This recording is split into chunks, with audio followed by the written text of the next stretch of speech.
सर्वप्रथम आपल्याला सर्वांना दसऱ्याच्या शुभेच्छा देतोय। आज शस्त्रपूजन आणि सरस्वती पूजन करत असतो आपण।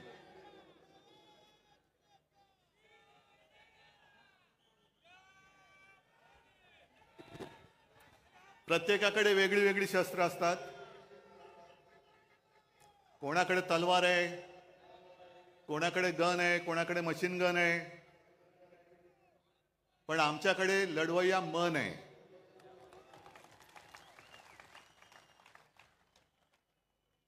आणि गेल्या अनेक वर्षाच्या परंपरेप्रमाणे आज ठाकरे कुटुंबियांनी सुद्धा जी शस्त्रपूजा केली, त्या पूजेमध्ये बाकी शस्त्र तर आहेत, पण विशेष म्हणजे शिवसेना प्रमुखांचा कुंचला, ज्यांनी फटकारे मारले आणि आपल्या मनगटामध्ये एक चेतना पेटवली, तेच आपलं शस्त्र, त्याची पहिली पूजा केली। आणि नंतर मी आता तुमच्या सगळ्यांची पूजा करतोय, कारण तुम्ही सुद्धा माझी शस्त्र आहात। ही लढाई काही साधी सोपी नाहीये। एका बाजूला सगळे बलाढ्य अब्दाली सारखी माणसं, केंद्राची सत्ता, शासकीय यंत्रणा, म्हणजे तेव्हा जशा स्वाऱ्या यायच्या आणि गावाच्या गावं नेस्तनाबूत करायची, तसं यांनी सुद्धा एक मनसुबा आखला की आता उद्धव ठाकरे आणि शिवसेनेला नेस्तनाबूत करा। पण त्यांना कल्पना नाही की नुसती शिवसेना नाहीये, तर ही वागणूक आहे जी मला बाळासाहेबांनी दिलेली आहे। तुमचं कौतुक कसं करायचं, तुमचे ऋण कसे फेडायचे, या जन्मात तर मी फेडू शकणार नाही। तुमच्या सगळ्यांचं पाठबळ जर माझ्यासोबत राहिलं नाही किंवा नसतं, तर मी आज उभाच राहू शकलो नसतो। सगळं काही ओरबाडून घेतल्यानंतर सुद्धा तुम्ही आणि तुम्हीच आई जगदंबेसारखे माझ्या सोबत उभे राहिलात।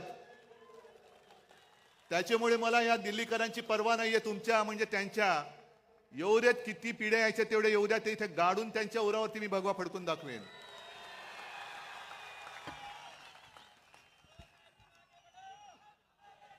मजल दर मजल करत चाललेलो आहोत। 56 वर्ष, 57 वर्ष,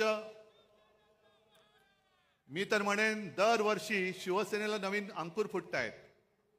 आणि आज हे भगवे जे आहेत, हे भगवे मशाली झालेले आहेत त्यांच्या।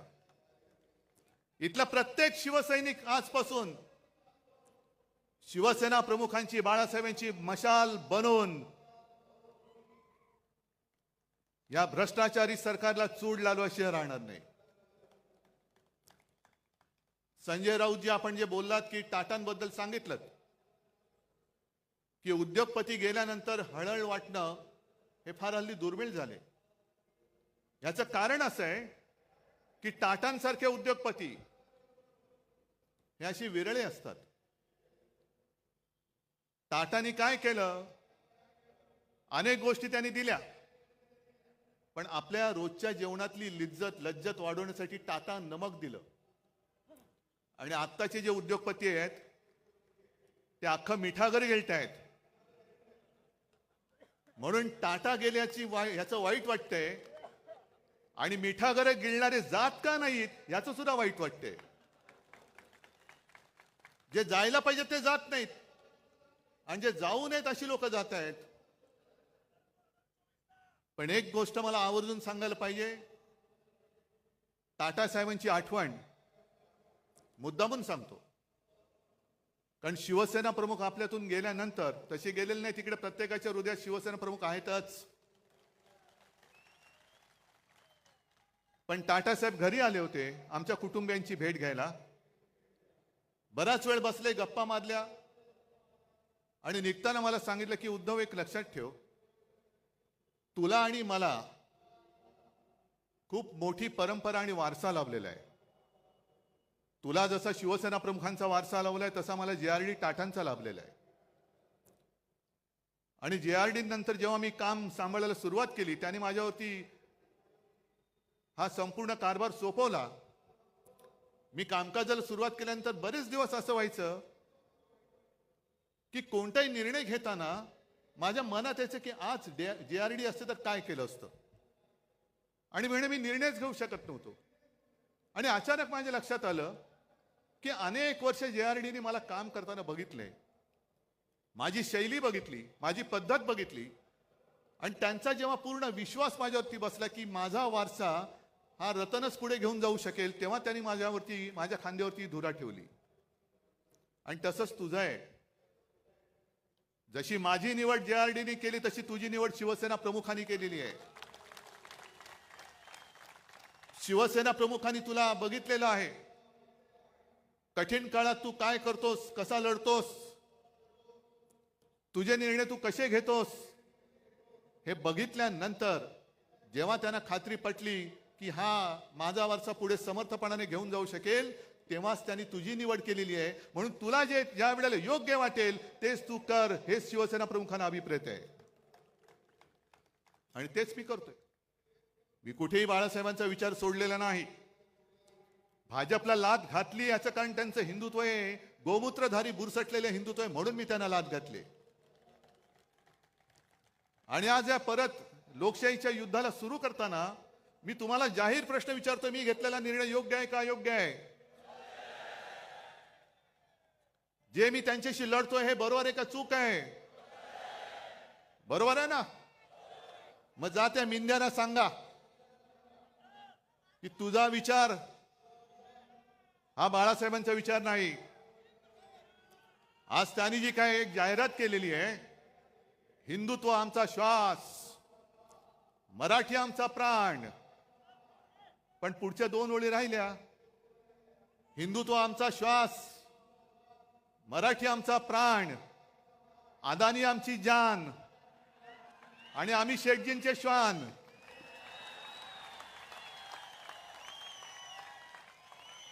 हे शेपूट हलवणारे मी कुत्र्यांचा अपमान अजिबात करू इच्छित नाही. कारण कालच आपण पाहिलं टाटांचा सुद्धा आवडता कुत्रा, तसा मी सुद्धा कुत्र्यावरती प्रेम करतो. मी श्वानप्रेमी आहे. अर्थात समोर तेजस बसलाय, तो म्हणेल बाबा हे काय बोलतोयस, पण मी लांडगा प्रेमी नाहीये. लांडग्यावरती प्रेम करणारं एवढं औदार्य माझं नाहीये. हे लांडगेत वाघाचं कातड पांघरण्याचा प्रयत्न करतायत. काय काय उघडं पडते त्यांना माहिती नाहीये, पण चाललंय आपलं. एक लक्षात घ्या की आजची लढाई आपण लढायला जातो आहोत, हे महाभारत आहे. जसं कौरव माजले होते आणि अधर्माच्या बाजूने उभे राहिले होते, 100 होते, पांडव 5 होते. शकुनी मामा कोण आहे तुम्हाला माहितीये?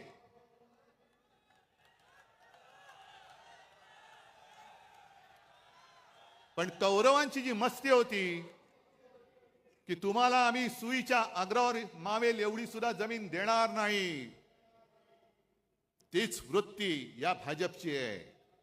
या देशात दुसरा कोणताही पक्ष शिल्लक राहता कामा नये, फक्त आणि फक्त भाजप राहिला पाहिजे. मग सुईच्या अग्रावर जमीन जरी मावली नाही तरी सुईची अग्र तुमच्या कुठे टोचेल. आणि आता तलवारी आहेत. तुम्ही आम्हाला संपवायला निघालात, किती मस्ती करणार? ज्यांनी तुम्हाला संकट काळामध्ये साथ दिली, मी काल परवाकडे बोललो की पाप आमचं आहे की महाराष्ट्रामध्ये यांना कोणी विचारत नव्हतं, तेव्हा आम्ही यांना खांद्यावरती घेऊन पूर्ण महाराष्ट्र फिरवला. आज सुद्धा आमची इच्छा आहे की भाजपला आम्हाला राजकारणामध्ये खांदा द्यायचा आहे. ही वृत्ती संपवावीच लागेल. मी आणि फक्त मीच, दुसरं कोणी नाही, हे नाही चालणार. पण महाभारत मी एवढ्यासाठी म्हणालो की जशी परिस्थिती अर्जुनाची झाली होती, अरे मी कोणाशी लढू? माझे सगळे आप्तसोके माझ्या समोर आहेत, शस्त्र घेऊन उभे राहिलेले आहेत. ज्यांना मी घरातलं माझं मानलं, ज्यांना मी मोठं केलं, तीच नालायक माणसं आज माझ्यासमोर माझ्यावरती वार करायला चालून येत आहेत. मी कसा लढू? आणि म्हणून कृष्णाला अर्जुनाला गीता सांगावी लागली की शेवटी आपलं कोणी नसतं. आपल्या समोर जो उभा राहतो तो आपला शत्रू आणि आपल्या सोबत राहतो तो आपला मित्र. शत्रू समोर उभा आहे त्याच्याकडे न बघू नकोस, त्याला पहिला तुला ठेचलाच पाहिजे, ठेचावाच लागेल. आणि हीच शिकवण आम्हाला छत्रपती शिवाजी महाराजांनी दिली. म्हणजे माझे आजोबा प्रबोधनकार जे नेहमी सांगायचे की कृष्णाने गीता सांगितल्या अर्जुनाला, कारण अर्जुन गर्भगणित झाला, कसा लढू. मग तेव्हा कृष्णाला त्याला बळ द्यावं लागलं आणि मग अर्जुन उभा राहिला. कृष्णाने गीता सांगितल्या अर्जुनाला, पण अंमलात आणली ती आमच्या छत्रपती शिवाजी महाराजांनी. महाराजांच्या सुद्धा अंगावरती सगळे आप्तसोखीच आले होते, आपलीच लोक आली होती, पण महाराजांनी बघितलं नाही हा कोण आहे. जो स्वराज्यावरती चालून येतो तो माझा शत्रू, त्याला त्याचा शिरच्छेद केलाच पाहिजे. तशीच ही लोक ही आज आपल्या अंगावरती चालून येत आहेत. यांना यांचा राजकारणामध्ये शिरच्छेद केलाच पाहिजे, करावाच लागेल. आणि एवढं मोठं दैवत आपलं छत्रपती शिवाजी महाराज, हे भाजप आणि मोदींना वाटतंय हे मतं मिळवणारे मशीन आहे. मशीन नाहीये, ते आमचं दैवत आहे. अरे आपण जय श्रीराम बोलतो, पण पुराणामध्ये प्रभू रामचंद्र होऊन गेले. आज सुद्धा आपण दसरा, श्रीरामाने रावणाचा वध केला म्हणून आपण तो पाळतो. किती त्यांनी राक्षस मारले, किती दैत्य मारले. त्यांच्याबरोबर प्रभू रामचंद्राबरोबर वानर सेना होती आणि आपण त्यांना देव मानतोच, आम्ही जय श्रीराम बोलतोच. पण मग आमचे छत्रपती शिवाजी महाराज कोण होते? फार पूर्वी नाही, छत्रपती शिवाजी महाराजांनी सुद्धा त्यावेळेला जे आले होते स्वराज्यावरती चालून, त्यांचा वध केला नसता तर आपण आज नसतोच. आपलं काय झालं असतं कोणालाच माहिती नाहीये. मग जसे प्रभू रामचंद्रांनी तेव्हा दैत्य मारले, राक्षस मारले, तसेच माझ्या शिवाजी महाराजांनी सुद्धा दैत्यच मारले, राक्षस मारले. अफजल खान सुद्धा राक्षसच होता. आणि ज्याप्रमाणे भाजप केवळ मतांसाठी छत्रपती शिवाजी महाराजांचा पुतळा उभारला म्हणजे मतं मिळवलीत, पण नालायकानं तुम्ही पुतळा उभारण्यामध्ये सुद्धा पैसा खाल्लात. 8 महिन्याच्या आत तो पुतळा कोसळून पडतो आणि आम्ही त्याच्याहून मोठा पुतळा बांधू म्हणजे काय, पुन्हा कॉन्ट्रॅक्टरच्या खिशामध्ये आम्ही पैसे घालू. आम्ही महाराजांचे पुतळे नुसते नाही उभारत, त्याची पूजा करतो. आणि आज मी तुम्हाला वचन देतोय, आपलं सरकार आल्यानंतर प्रत्येक जिल्ह्यामध्ये मी छत्रपती शिवाजी महाराजांचं मंदिर बांधल्याशिवाय राहणार नाही. ते आमचं दैवत आहे. होय, आम्ही आमच्या देवारामध्ये सुद्धा छत्रपती शिवरायाची पूजा करणार. जसं आम्ही जय श्रीराम म्हणतो तसं आम्ही जय शिवराय सुद्धा त्याच किंवा त्याहून मोठ्या आवाजामध्ये म्हणणार. जय शिवराय, जय शिवराय हा माझ्या महाराष्ट्राचा मंत्र आहे. आणि माझी तर अशी इच्छा आहे, छत्रपती शिवाजी महाराजांनी संपूर्ण देशात पहिला प्रथम आरमार उभं केलं म्हणून मग ते INS शिवाजी वगैरे सगळं ते आलं. महाराष्ट्रामध्ये प्रत्येक जिल्ह्यात तर मी मंदिर उभारीनाच, पण आपल्या देशामध्ये सगळ्या राज्यामध्ये छत्रपती शिवाजी महाराजांचं मंदिर हे उभारलं गेलं पाहिजे. प्रत्येक राज्यामध्ये उभारलं गेलं पाहिजे. आणि मंदिर केवळ मंत्रोच्चारासाठी नाही, तर त्यांच्या आयुष्यातले जे काही प्रसंग आहेत, ज्याला पुरावे आहेत, हे सगळे प्रसंग त्या मंदिरात आणि मंदिराच्या आजूबाजूला शिवचरित्राच्या निमित्ताने किंवा त्या दृष्टीने हे कोरले जातील किंवा दाखवले जातील. नाहीतर छत्रपती शिवाजी महाराजांची जयंती आली, राज्याभिषेक दिन आला की पुतळा साफसूफ करायचा, त्याला हार घालायचा, छत्रपती शिवाजी महाराज की जय बोलायचं. हे एवढ्या पुरतं आमचं दैवत नाही. आमचं दैवत खूप मोठं आहे. दुसरा कोणता असा राजा आहे की 400 वर्ष झाल्यानंतर सुद्धा छत्रपती शिवाजी महाराज की जय बोलल्यानंतर एक वेळ मुर्दा पुन्हा उठून उभा राहू शकतो, एवढी ताकद दुसऱ्या कोणत्या जयघोषामध्ये आहे? मोदीजी, तुम्हाला आणि तुमच्या मिंद्या सरकारला शिवाजी महाराज म्हणजे नुसतं मतं मिळवण्याचं यंत्र वाटत असेल तर त्याचं असं यंत्र नाहीये, ते म्हणजे काय ईव्हीएम नाहीये. ईव्हीएम सारखा माझ्या महाराजांचा वापर करू नका. आम्ही आमच्या दैवताचा मान राखणारच. करा, तुम्हाला किती कोणाला टीका करायची ती करा, मला परवा नाही. मी महाराजांना देव मानतो. तुम्ही मानत असाल नसाल बघून घेईल महाराष्ट्र तुम्हाला. जो महाराजांच्या मंदिराला विरोध करेल त्याला माझा महाराष्ट्र, छत्रपती शिवरायाचा महाराष्ट्र बघून घेईल. पण हे आपलं दैवत आपण नाही पूजायचं तर दुसरं कोणी पूजायचं? काय मोदींची मंदिरं बांधणार? आज म्हणे संघाला काहीतरी 100 वर्ष होत आहेत, या वर्षी का पुढच्या वर्षी. मला आदर आहे, भागवतांबद्दल आदर आहे, संघाबद्दल आदर आहे, संघाच्या कार्यकर्त्यांबद्दल आदर आहे. फक्त ते जे काय करतात त्याच्याबद्दल आदर नाहीये. याचं कारण मला भागवतजींना विचारायचंय की तुम्ही ज्या काही गोष्टी सांगता आहात त्या कोणासाठी सांगतात? कारण त्यांनी मध्ये सांगितलं की हिंदूंनो आता स्वसंरक्षणासाठी एकत्र या. म्हणजे काय? 10 वर्ष झाली विश्वगुरु तिकडे बसलेत, अजूनही तुम्ही हिंदूंचं संरक्षण नाही करू शकत? मग ते राजू श्रीवास्तव तो होता ना आपला, कॉमेडी करायचा, त्यांनी सांगितलं होतं एकदा की पूर्वी कसं होतं, ते गुरखे असायचे, रात्रभर राखण करायचे, जागते रहो जागते रहो मेरे भरोसे पर मत रहो. म्हणजे तुमचं रक्षण तुम्ही करा, आम्ही नालायक आहोत, तुम्ही निवडून दिलं तरी तुमचं रक्षण करू शकत नाही, तुमचं रक्षण तुम्ही करा. मग कशाला पाहिजेत मोदी? जर 10 वर्ष, हे 11वं वर्ष संपूर्ण देशाने तिसऱ्यांदा सत्ता देऊन सुद्धा या देशातला हिंदू, जर तुम्ही आता म्हणत असाल हिंदू खतरे में है, तर मी म्हणेन काँग्रेस का बरी होती? कारण त्या काळात तुम्हीच म्हणायचा की इस्लाम खतरे में है. आता हे तुम्हाला सगळं आठवतंय. मग त्यांनी आज सांगितलं की बांगलादेशमध्ये जे काही घडलं, काही जगामध्ये असं होतंय की देशातली सरकार पाडली जात आहेत, तिकडे अस्थिरता माजवली जाते आणि मग अल्पसंख्याक कोणी असोत ते धोक्यामध्ये येतात, असुरक्षित होतात. आता आपल्याकडे एक म्हण आहे, लेकी बोले सुने लागे. पण हे बांगलादेशाला बोलतात म्हणजे सुने लागे लेकी लागे की काय? की बांगलादेशात काय चाललं, तुमचे जे बसलेत तिकडे ते या देशामध्ये काय करतायत? मला या पद्धतीने गद्दारी करून खाली खेचलं हे तुम्हाला दिसलं नाही? ज्या शिवसेना प्रमुखांनी तुम्हाला साथ सोबत दिली, त्यांचा पुत्र मुख्यमंत्री म्हणून बसला होता, काम करत होतो की नव्हतो?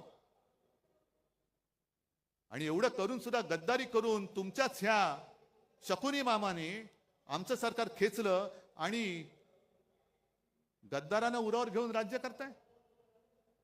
मग RSS ला मला विचारायचे की 100 वर्ष झाले, घ्या चिंतन शिबिर घ्या. आणि 100 वर्ष तुम्ही का घालवलीत? का कष्ट केले? का मेहनत केली? का पिढ्या बर्बाद केल्या? आताची जी काय भाजप आहे, ही भाजपा तुम्हाला मंजूर आहे? आम्हाला तर मंजूर नाहीये. कारण पूर्वीचा जो भाजप होता अटलजी आणि अडवाणीजींचा, तो एक कसा एक वेगळा होता, भगव्याला मानणारा होता. त्याच्यामध्ये एक वेगळ्या प्रकारचं मी म्हणेन पावित्र्य होतं, आत्तापेक्षा तरी नक्कीच होतं. पण आत्ताचा भाजप हा हायब्रिड झालेला आहे. म्हणजे जसं संकरित गाय असते ना, हायब्रिड. म्हणजे मी काय ऐकलेलं आहे असं की सगळे म्हणजे दुसऱ्या परदेशी वळूची बीज वगैरे त्यांच्या गर्भाशयात टाकतात, त्याचा भाजप झालाय. सगळे इतर पक्षाची लोक, मोठमोठे नेते या भाजपच्या गर्भात घुसलेमध्ये, आणि तो भाजप हा आमच्यावरती राज्य करणार. एवढा वाईट असा विचार आजपर्यंत कोणी दिलेला नव्हता. भारतीय जनता पक्ष, लाज वाटली पाहिजे भारतीय म्हणायला, आणि जनतेचा पक्ष तो राहिलेलाच नाहीये. सगळे विचित्र भ्रष्टाचारी माणसं एकत्र करून तुम्ही आमच्यावरती राज्य करतात. अहो, गद्दारांना आणि चोरांना नेता मानून तुम्हाला आमच्याशी लढावं लागतं, ह्याच्यातच तुमचा पराभव आहे.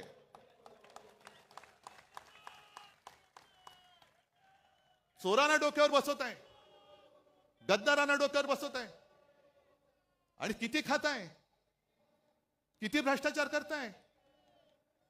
बरं, हिंदुत्व म्हणजे नेमकं आहे तरी काय? मी हा प्रश्न तुम्हाला प्रत्येक दसरा मेळाव्यामध्ये विचारणार आहे. मरे गाईला राज्यमातेचा दर्जा दिला. चांगली गोष्ट आहे. एक देशी प्रजाती म्हणून गाई वाचवलीच पाहिजे. आपली आपली जी देशी गाय आहे ती एक प्राणी म्हणून, प्रजाती म्हणून ती वाचवलीच पाहिजे. पण मला आता प्रश्न असा पडलाय की गाय ही राज्यमाता झाली असेल, मराठी अभिजात भाषा झाली, मग राज्याची राज्यभाषा कोणती? कारण राज्यमाता गाय. मग गायीचं हंबरणं ही आपली राज्यभाषा होणार का? आणि गायीचं हंबरणं ही जर का राज्यभाषा असेल तर कवळ्या कवळ्या मुलींवरती जे काय अत्याचार होत आहेत ते तो हंबरडा तुमच्या कानावरती का पडत नाही? हा माझा पुढचा प्रश्न आहे.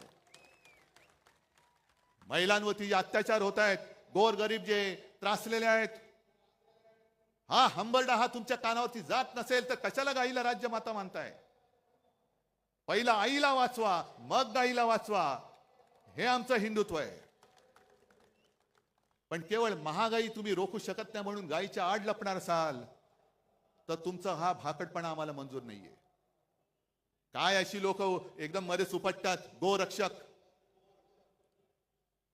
गेल्या काही दिवसांपूर्वी मला वाटतं हरियाणा का कुठल्या एका राज्यात एका 22-23 वर्षाच्या कवळ्या मुलाचा पाठलाग करून गोळ्या घालून खून केला. का?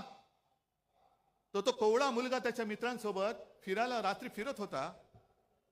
हे तथाकथित गोरक्षक यांनी त्यांचा पाठलाग केला. त्याला काय वाटलं, त्यांनी पण गाडी पळवली, ह्यांनी पण गाडी पळवली. मग ती गाडी अडवली गेली आणि उतरून त्याला खाड खाड गोळ्या घालून त्याला मारला. याचं कारण संशय असा होता की तो गाडीतून गोमांस घेऊन जातोय, गोमांसाची तस्करी करतोय. निघाला कोण? आर्यन मिश्रा. काय कुठे बातमी आली दुसऱ्या दिवशी? नाही, कारण मारला गेला हिंदू. पण हाच जर का आर्यन खान असता, आणखीन कोणतरी आर्यन शेख असता तर काय आगडो मुसळला असता. हिंदुत्व खतरे में, हिंदुत्व खतरे में. जर गोमांसाची तस्करी केली म्हणून तुम्ही आर्यन मिश्राला मारला असाल तर मग किरण रिजिजू जे बोलले स्वतः की मी गोमांस खातो, बीफ खातो, काय माझं वाकडं करायचं तर करा, काय केलं का त्यांना काय तुम्ही करत नाही, गोळ्या घाला, असं माझं म्हणणं नाहीये. पण हा दुतोंडीपणा का करतात? कवळी कवळी मुलं तुम्ही मारतात, गोळ्या घालून मारता, आणि जे बीफ खातो तुम्हाला काय उकडायचं ते उकडा म्हणणारे त्यानं मोदीजी तुम्ही तुमच्या कॅबिनेटमध्ये बाजूला मांडी लावून बसवता. हे हिंदुत्व मला मान्य नाही, हे थोतांड मला मान्य नाहीये. आणि म्हणून मी लढतो यात बेगडे हिंदुत्ववाद्यांशी. नव हिंदुत्ववादी जे म्हणतात बेगडे हिंदुत्ववादी, म्हणून मी लढतोय त्यांच्याशी. एक तर संपूर्णपणे तुम्ही देशाची विल्हेवाट लावलेली आहात. हिंदू मुसलमान असा तर झगडा लावलेलाच आहात. हिंदूंमध्ये पुन्हा भेदभाव करतायत. महाराष्ट्रामध्ये आल्यानंतर हिंदूमध्ये पुन्हा मराठी अमराठी करताय. मराठी माणसामध्ये पुन्हा जातीपातीमध्ये भांडणं लावतायत. याला आरक्षण देऊ, त्याला आरक्षण देऊ. अहो, तुमच्यात जर का धमक असेल तर आजपर्यंत तुम्ही आरक्षण देऊन दाखवायला पाहिजे होतं. मग ते मराठ्यांचं आरक्षण असेल, धनगरांचं आरक्षण असेल, ओबीसीचं आरक्षण कायम ठेवण्याचा प्रश्न असेल, आदिवासींचं आरक्षण कायम ठेवण्याचा प्रश्न असेल, हे आजपर्यंत तुम्ही करून का दाखवलं नाहीत? आणि तसं पाहिलं तर 95-96 सालीच्या सुमारास वाजपेयींनी सोलापूरमध्येच जाहीर सभेत आश्वासन दिलं होतं की माझं सरकार आल्यानंतर पहिल्या कॅबिनेटमध्ये मी धनगरांना आरक्षण देईन.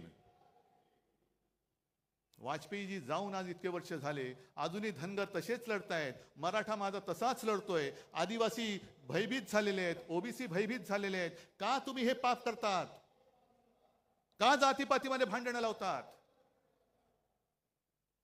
आणि हेच ते शिवतीर्थ आहे जिथून शिवसेना प्रमुखांनी सांगितलं होतं, मराठा मराठेतर, ब्राह्मण ब्राह्मणेतर, 96 कोळी 92 कोळी, स्पृश्य अस्पृश्य, घाटी कोकणी, हे सर्व भेदाभेद गाडून मराठी माणसाची भक्कम एकजूट बांधा.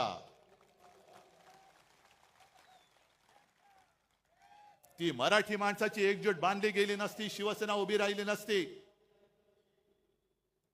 आणि हिंदुत्वाचे रखवाले म्हणून जेव्हा भाजपवाले शेपटे घालून बिळात बसले होते, तेव्हा जर काही मराठी माणसाची ताकद हिंदू म्हणून उभी राहिली नसती तर मोदीजी तुम्ही आज दिल्लीमध्ये दिसला नसतात. ही माझ्या महाराष्ट्राची मराठी माणसाची ताकद आहे. ज्याला तुम्ही चिरडायला निघालात, काय आम्ही काय गुन्हा काय केला होता आणि काय पाप केलं होतं. आज सुद्धा अमित शहा जे बोलतात, मग किती माणसं निर्लज्ज असावीत, माणसाने किती निर्लज्ज असावं. एक 2-4 दिवसापूर्वी आले होते आणि त्यांनी सांगितलं की या वेळेला महायुती, पण 2029ला 100%, म्हणजे यांची एक्सपायरी डेट आज लिहून ठेवलेली आहे. अहो अमितजी, एक तर पहिलं तुमचा भाजपा सांभाळा, कारण 10-12 दिवसापूर्वी मी नागपूरला गेलो होतो. आपण बाबा शहरी बाबू आहोत. मी शेतकऱ्यांचं कर्जमुक्त जरूर केलं, माझं कर्तव्य म्हणून केलं. गोरगरिबांना 10 रुपयामध्ये शिवभोजन दिलं, जरूर दिलं, माझं कर्तव्य म्हणून दिलं. कोरोनामध्ये सुद्धा मी काम जे केलं तुमच्या सगळ्यांच्या आशीर्वादाने माझं कर्तव्य म्हणून केलं.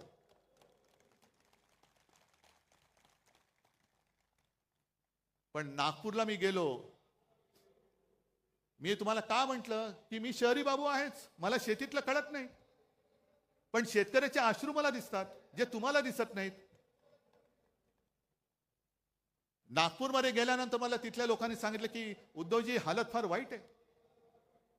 सोयाबीनला भाव नाही, कापसाला भाव नाही, गेल्या वर्षीचा पीक विमा अजून मिळालेला नाहीये, बँका कर्ज देत नाहीयेत, आणि त्याच्यामध्ये काय काय वेळेला नैसर्गिक आपत्ती येते. संत्र्यावरती म्हणतो एक डिंक्या रोग येतो. म्हटलं डिंक्या रोग म्हणजे काय? नाही, तो खोडावरती येतो किडा, खोड किडा, आणि तो खोड पकडून टाकतो. आणि दुसरा गुलाबा आपला कापसावरती येतो, कापसाच्या बोंडावरती येते ती गुलाबी अळी. आता ती अळी जॅकेट घालते की नाही मला माहित नाही, पण तिला गुलाबी बोंड अळी असं म्हणतात. अमित शहाजी, तुमच्या भाजपच्या झाडाला दाढीवाला खोडकिडा लागलाय आणि तुमच्या बोंडावरती गुलाबी जॅकेटवाली अळी पडली, ती बघा.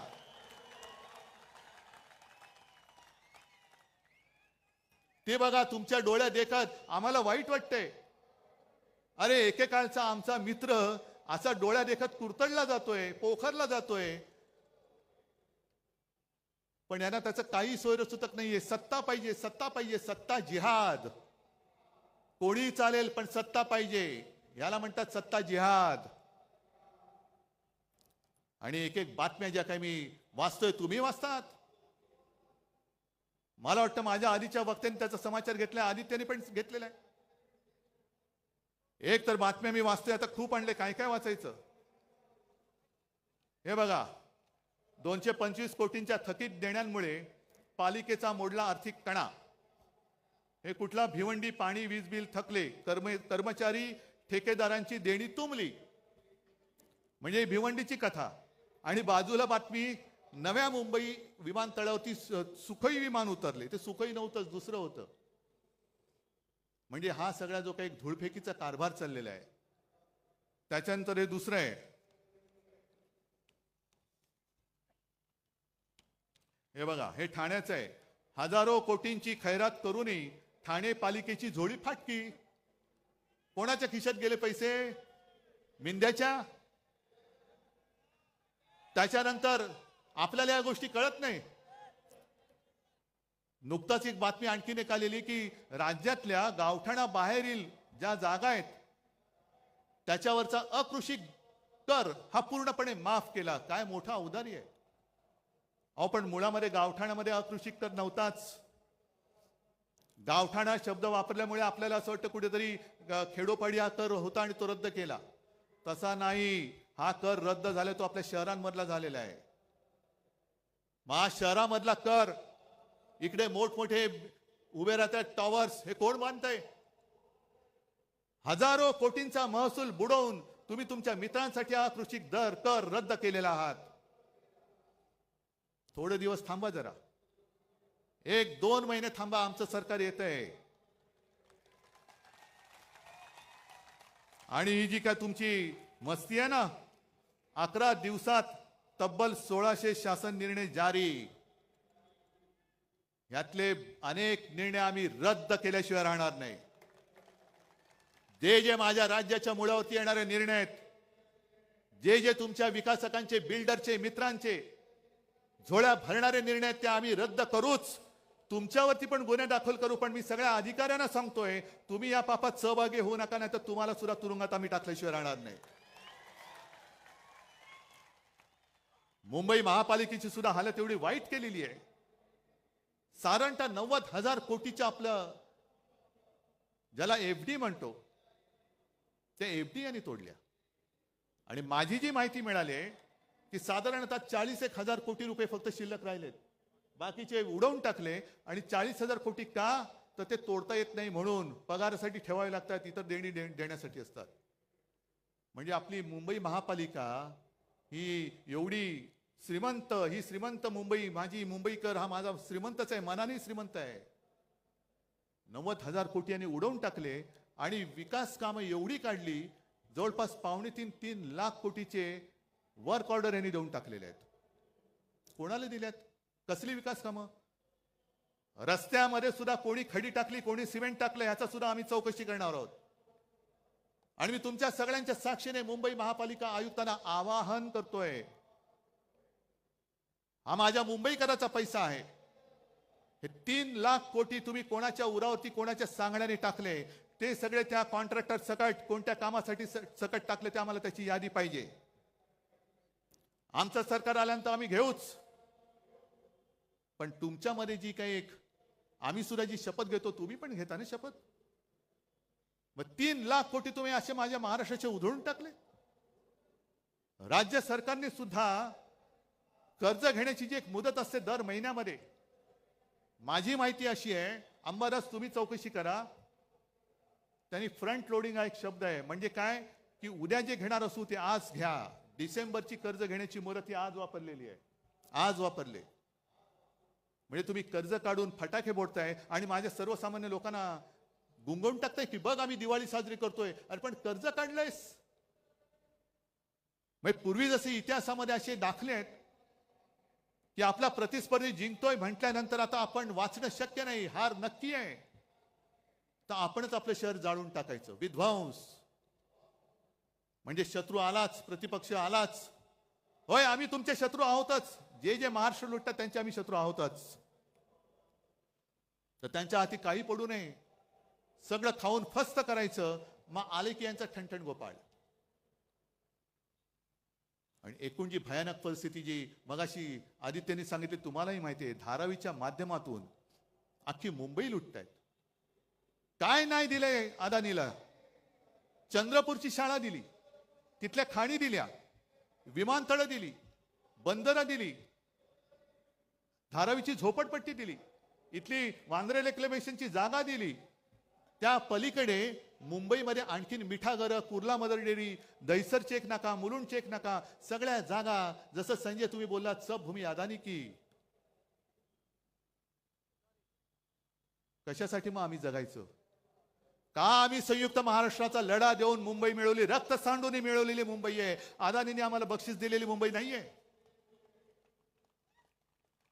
आज जे आम्ही द्वेषाने लढतो आहोत, अनेक लोक मला विचारतात, अहो उद्धवजी तुम्हाला काय प्रॉब्लेम आहे, तुम्ही का नाही जात? म्हटलं का जाऊ, कसा जाऊ? अरे ज्या घराण्यामध्ये माझ्या आजोबांनी संयुक्त महाराष्ट्रासाठी लढा दिला, त्यावेळी ते पहिल्या 5 मधले नेते होते. माझ्या वडिलांनी दिला, माझ्या काकांनी दिला. त्या घराण्यातला मुलगा मुंबई माझ्या डोळ्यात विकली जात असताना शेपूट घालून किंवा पैसे घेऊन मी गप्प बसू शकतो? म्हणून मी लढतोय. माझ्यासाठी मी नाही लढत. मी मुंबईसाठी लढतोय, मी महाराष्ट्रासाठी लढतोय. जे दिसतंय ते पाहवत नाहीये. आणि सगळेच त्यांना सामील होणार असतील तरी देखील मी लढेन. जोपर्यंत तुम्ही माझ्या सोबत आहात तोपर्यंत मी लढेन. आणि मोदीजी, तुम्ही जे बोलला होतात लोकसभेच्या वेळेला, जे फेक नॅरेटिव्ह सांगत होतात, पण तुम्ही जे बोलला होता ते रेकॉर्ड आहे कि ये लोग आपका मंगलसूत्र खींच लेंगे, ये आपके घर की टोटी निकालेंगे. घरातले नळ काढणार, मंगलसूत्र काढणार आणि कोणाला देणार? जिनके ज्यादा बच्चे हैं उनको आपका मंगलसूत्र दे देंगे. मग मी त्याच भाजपला आणि मिंध्यांना विचारतोय, मग तुम्ही काय संपूर्ण महाराष्ट्र लुटून माझ्या महाराष्ट्रातल्या महिलांचं मंगळसूत्र अदानीला देणार आहात की अदानीचं मंगळसूत्र माझ्या महाराष्ट्राच्या गळ्यात बांधणार आहात? आम्ही अदानीचं मंगळसूत्र बांधणार नाही. अदानीच्या हातात मी माझ्या माता भगिनींचं मंगळसूत्र अजिबात देणार नाही. अदानी कोणी माझे शत्रू नाहीयेत, पण निविदेच्या बाहेरचे अनियमित मुद्दे आता त्याच्यामध्ये टाकून अदानींच्या हातामध्ये सगळा महाराष्ट्र आणि मुंबई देणार असाल तर आमचं सरकार आल्यानंतर आम्ही पहिलं धारावीचं टेंडर रद्द केल्याशिवाय राहणार नाही. आज मी जाहीर करून टाकतो. धारावीकरांना हाकलून द्यायचं, धारावीकरांना उचलून मिठागरात टाकायचं, लांब लांब फेकून द्यायचं. आमचं सरकार आल्यानंतर मी धारावीमध्ये माझ्या पोलिसांना जागा देईन, गिरणी कामगारांना जागा देईन. जे मराठी माणसं तुम्ही मुंबईतनं तडीपार करताय त्या सगळ्या मराठी माणसांना मी धारावीत आणेन. आणि वांद्रे सरकारी कर्मचाऱ्यांची जी वसाहत आहे, मी मुख्यमंत्री असताना शेवटच्या कॅबिनेटमध्ये मी निर्णय घेतला होता की माझ्या सरकारी कर्मचाऱ्यांनी जिथल्या तिथे घर मी देईन. हे सरकार बदलल्यानंतर निर्णय बदलला. संपूर्ण जागा त्यांनी कोर्टाला देऊन टाकली. कोर्टाला जागा द्यायला आमची ना नाही. आम्ही त्यावेळेला कोर्टाला जागा देत होतो, कोर्ट सुद्धा त्याला मान्य होत होतं. पण त्या सगळ्या सरकारी कर्मचाऱ्यांना सांगतोय की घाबरू नका, सगळे एकजुटीने जर का सोबत राहिला तर हे सरकार आपण आपलं आणूच. आणि जो निर्णय मी माझ्या मंत्रिमंडळात घेतला होता की सरकारी कर्मचाऱ्यांनी जिथले तिथे घर आणि कोर्टाला सुद्धा तिकडे बाजूला जागा, ही माझं सरकार आपलं सरकार आल्यानंतर मी केल्याशिवाय राहणार नाही. का नाही करायचं हे? नाहीतर मग शेवटी कशाला नावं घ्यायची, कशाला छत्रपती शिवाजी महाराजांची मंदिरं बांधायची? मंदिर एवढ्यासाठीच बांधायचं की आता जे महिलांवरती अत्याचार चाललेले आहेत आणि हे लगेच कोण देवा भाऊ हा भाऊ, अरे काय इतर वेळेला सगळं खाऊ. पण जसं त्या ठाण्यामध्येच ना, ठाणे जिल्हा ना, तो शिंदेला गोळी घातली, शिंदेला गोळ्या घातल्या ना, शिंदेला गोळ्या घालायलाच पाहिजे होत्या. आणि आनंद दिघे असते आज तर त्यांनी सुद्धा शिंदेला या पापाबद्दल गोळी घातलीच असती. आनंद दिघेने पहिली शिंदेला गोळी घातली असती की असा हा नराधम महिलेवरती अत्याचार करतो, आईवरती वार करतो, हा नराधम जगायच्या लायकीचा नाही. म्हणून शिंदेला गोळी घातली, बरंच झालं. शिंदेला गोळी घातली याचं दुःख नाहीये, शिंदेला मारायलाच पाहिजे होता. पण शिंदेला मारल्यानंतर जसं आपल्या मराठीमध्ये म्हणतात, म्हातारी मेल्याचं दुःख नाही पण काळ सोकावतोय. शिंदेला गोळी का घातली? कारण तुमचे बाकीचे सगळे जे होते त्यांना वाचवण्यासाठी, तुम्ही पुरावा नष्ट करण्यासाठी म्हणून शिंदेला गोळी घातली असेल तर त्याचा सुद्धा उलगडा झाला पाहिजे. पण तरी देखील शिंदेला गोळी आनंद दिघेने घातलीच असती.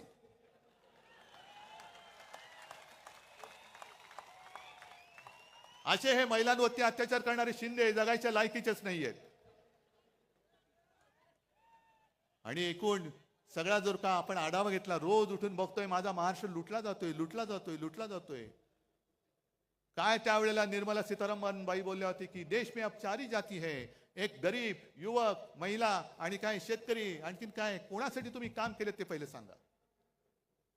आज संपूर्ण राज्याची तिजोरी खाली केली, महापालिकेची तिजोरी खाली केली, पण एक तरी माणूस मला दाखवा तुमच्या मित्रांखेरीज की जो समाधानी आहे. आज तुम्ही समाधानी? आणि म्हणून ही निवडणूक केवळ उद्धव ठाकरेची नाहीये.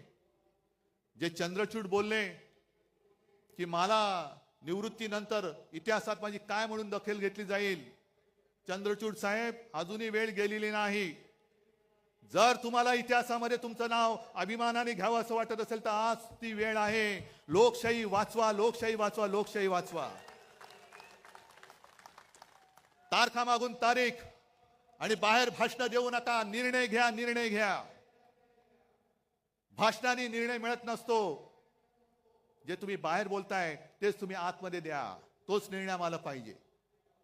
कारण संपूर्ण देशातली लोकशाही तुमच्याकडे बघते, न्याय देवता तुमच्याकडे बघते की तुम्ही गणपती पूजनाला मोदींना बोलवलं, ठीक आहे, गणपतीची पूजा जरूर करा, पण जेव्हा न्याय देवता म्हणेल माझ्या मंदिरात तुम्ही येता तेव्हा तुम्ही माझ्या न्याय देवतेला अभिमान वाटेल असं वृत्त जे काय आहात ते करताय की नाही. झाले नाही तर आता या 21 तारखेला का 8 नोव्हेंबरला ते रिटायर होणार. म्हणजे अख्ख्या जगातली अशी एक विचित्र केस आहे की 3 सरन्यायाधीश त्यांची कारकीर्द संपून गेले, पण ज्या लोकशाहीमुळे ते सरन्यायाधीश झाले त्या लोकशाहीला ते न्याय देऊ शकले नाहीत. ही लोकशाहीची थट्टा आहे. न्याय मंदिर सर्वोच्च आहे, पण त्याच्याही पेक्षा मोठं माझं या लोकांचं मंदिर आहे. हे माझं न्यायालय आणि या न्यायालयात मी आलेलो आहे. आज दार ठोकून ठोकून ठोकून आमचे हात दुखायला लागले, पण न्याय मंदिराचे दरवाजे उघडत नाही. आम्हाला न्याय देवता पावणार तरी कशी, आमचा न्याय निवाडा करणार तरी कशी. न्याय देवतेच्या डोळ्यावरती पट्टी असते, तिला समोरचं कोण लहान आहे का मोठा आहे हा फरक नसतो. ती आक्रोश तिच्या कानावरती पडत असतो. पण एखादा धृतराष्ट्रासारखा जर का तिकडे बसला आणि समोर लोकशाही रूपी द्रौपदीचं वस्त्रण होताना सुद्धा माझं पुढे काय होणार ह्याची चिंता करत असेल, तर मग मी म्हणेन तुम्ही रिटायर झाल्यानंतरच मी तुमच्याबद्दल बोलेन. कारण आता बोललो तर तुम्ही इतर वेळेला तारीख पे तारीख, पण आता काय बोललो तर मी घरी पोहोचेपर्यंत तुमचा हातोडा पडेल डोक्यामध्ये. पण ही लढाई जे मी तुम्हाला म्हटलं ही केवळ माझ्यासाठी नाही, तर महाराष्ट्राची ओळख सांगणारी लढाई, महाराष्ट्राची ओळख ठरवणारी लढाई आहे. आणि म्हणून जे महाराष्ट्राचं वर्णन आहे, हे वर्णन आपण जे म्हणतो ना, मुद्दामून मी लिहूनच आणले. मंगल देशा पवित्र देशा, राकट देशा कणखर देशा, दगडांच्या देशा नाजूक देशा, कोमल देशा फुलांच्याही देशा, अंजन कांचन करवंदीच्या काटेरी देशा, बकुल फुलांच्या प्राजक्तीच्या दळदारी देशा. ह्या दरिद्रांच्या देशा नाही, दळभद्रांच्या देशा नाही, दळदारीच्या देशा, भावभक्तीच्या देशा आणि बुद्धीच्या देशा, शाहिरांच्या देशा, करत्या मर्दांच्या देशा. हे वर्णन आपल्याला कायम ठेवायचंय की गद्दारांच्या, लाचारांच्या, भ्रष्टाचारांच्या देशा असं करायचंय. भ्रष्टाचार एवढा प्रचंड झालेला आहे की मध्ये मी ऐकलं की 70,000 कोटीचा भ्रष्टाचार करणारे सुद्धा लाजून बाहेर पडतायत. त्यांना सुद्धा लाज वाटायला लागली की अरे एवढे मोठे आहेत, माझा 70,000 कोटीचा घोटाळा काहीच नाही, यांच्यातनं बाहेर पडलेलं बरं, अशी बातमी आहे. पण हे सगळं त्यांना लख लाभो हे आपण नाही सहन करून चालणार. जीवात जीव असेपर्यंत मी माझा महाराष्ट्र लुटायला देणार नाही. शेवटचा श्वास असेपर्यंत मी माझा महाराष्ट्र मोदी शहांचा होऊ देणार नाही. हा शाहू फुले आंबेडकरांचा महाराष्ट्र मी मोदी शाह अदानींचा महाराष्ट्र होऊ देणार नाही. हा शाहू फुले आंबेडकरांचा आणि छत्रपती शिवाजी महाराजांचा महाराष्ट्र आहे, तो मोदी शहांच्या हातात मी जाऊ देणार नाही. आणि म्हणून मी एक सहज आठवण म्हणून याच व्यासपीठावरती एक शपथ घेतली होती. आहे का रे?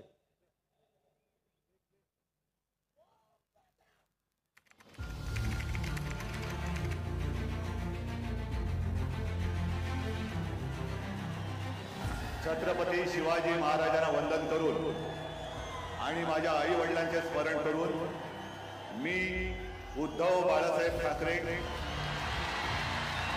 ईश्वर साक्ष शपथ घेतो की कायद्याद्वारे स्थापित झाले आहे अशा भारतीय संविधानाबद्दल मी खरी श्रद्धा व निष्ठा बाळगेन. मी भारताची सार्वभौमता व एकात्मता उन्नत राखीन.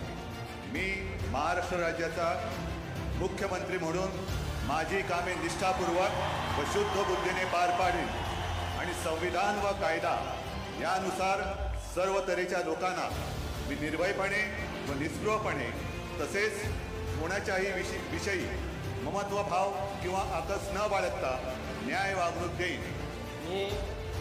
मी उद्धव बाळासाहेब ठाकरे ईश्वर साक्ष शपथ घेतो की महाराष्ट्र राज्याचा मुख्यमंत्री म्हणून माझ्या विचारार्थ आणली जाईल किंवा मला ज्ञात होईल अशी कोणतीही बाब असा मुख्यमंत्री म्हणून माझी कामे यथायोग्य पार पाडण्यासाठी आवश्यक असेल ते खेरीज करून एरवी मी कोणत्याही व्यक्तीला किंवा व्यक्तींना प्रत्यक्षपणे व अप्रत्यक्षपणे कळवणार नाही किंवा त्यांच्याकडे उघड करणार नाही.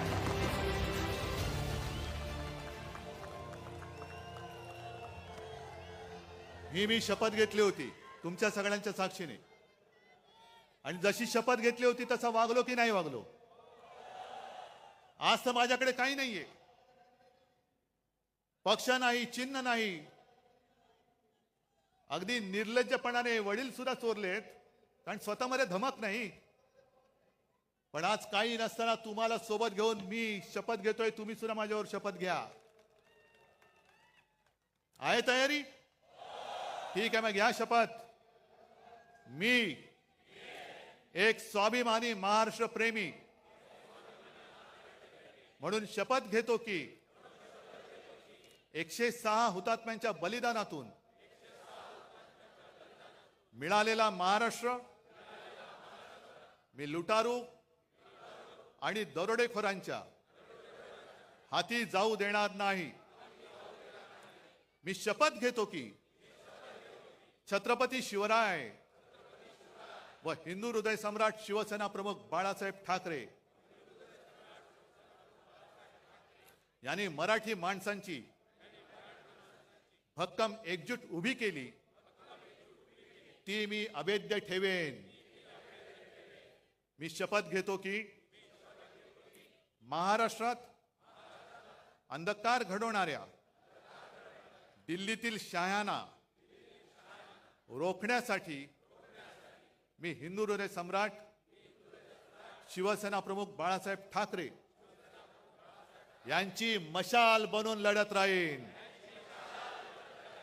मी शपथ घेतो की हिंदू हृदय सम्राट शिवसेना प्रमुख बाळासाहेब ठाकरे यांना अभिप्रेत असलेली शिवशाही